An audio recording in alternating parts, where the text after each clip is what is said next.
Opekotine trećeg i četvrtog stepena prekrivaju čak 96% tela 14-godišnjeg Igora.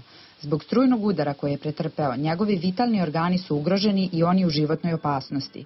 Drug koji mu je pomagao zadobio je opekotine nižeg stepena i on se osjeća dobro, kažu na Vojno-medicinskoj akademiji.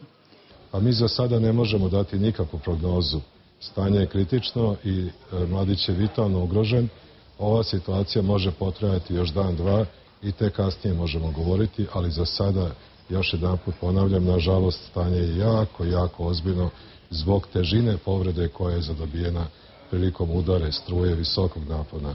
Napon od 25.000 volti oborio je dečaka sa vagona u blizini stanice u beogradskom naselju Rakovica. Prilikom pada dečak je zadobio i frakturu lobanje.